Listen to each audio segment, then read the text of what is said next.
প্রিয় নবম শ্রেণীর শিক্ষার্থীবৃন্দ, অনলাইন ক্লাসে সবাইকে ধন্যবাদ। আজ তোমাদের পাঠ্য বই ত্রিকোণমিতিক অনুপাত নিয়ে আলোচনা করব। আজকের পাঠের বিষয় সূক্ষ্মকোণের ত্রিকোণমিতিক অনুপাত। আমরা এখানে একটি চিত্র দেখতে পাচ্ছি। এই চিত্রটি থেকে আমরা সূত্রগুলির নামকরণ করব। তো প্রথমত আমরা যদি কল্পনা করি বা ধরে নিতে পারি, মনে করি এক্স ও একটি সূক্ষ্মকোণ ও এ বাহুতে যে কোনো একটি বিন্দু পি নেই।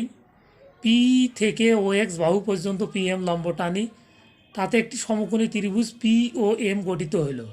এই পি ও এম ত্রিভুজের P M O M O O P বাহুগুলোর যে 6টি অনুপাত পাওয়া যায় তাদের এক্স ও এ এর ত্রিকোণমিতিক অনুপাত বলা হয় এবং তাদের প্রত্যেকটিকে এক একটি সুনির্দিষ্ট নামে নামকরণ করা হয়। এক্স ও এ এর সাপেক্ষে সমকোণী ত্রিভুজ পি ও এম এর পি এম বাহুকে লম্ব ও এম বাহুকে ভূমি ও পি বাহুকে অতিভুজ ধরা হয়। এখানে এক্স ও এ সমান থিটা ধরলে যে থিটা কোণের যে 6টি ত্রিকোণমিতিক অনুপাত পাওয়া যায় তা নিচে আমরা দেখব। পিএম ডিভাইডেড ওপি সমান লম্ব ডিভাইডেড অতিভুজ সমান থিটা কোণের সাইন, সংক্ষেপে sine theta. OM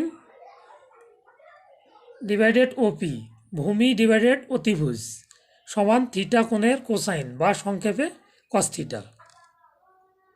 PM divided OM সমান লম্ব ভাগ ভূমি সমান থিটা কোণের ট্যানজেন্ট বা সংক্ষেপে ট্যান থিটা।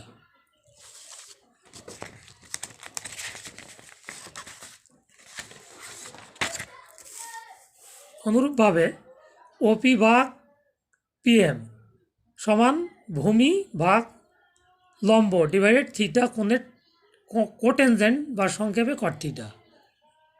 ওপি ডিভাইডেড ওএম সমান অতিভুজ ভাগ ভূমি সমান থিটা কোণের সেকেন্ড বা সংক্ষেপে সেক থিটা।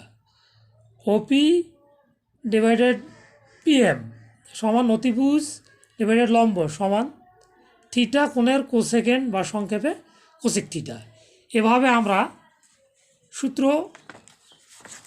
6টি পর্যায়ক্রমে লিখতে পারি।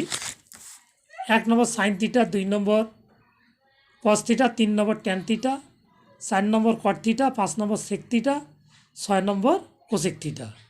প্রিয় শিক্ষার্থীবৃন্দ, আজ এই পর্যন্ত। সবাইকে ধন্যবাদ। আল্লাহ হাফেজ।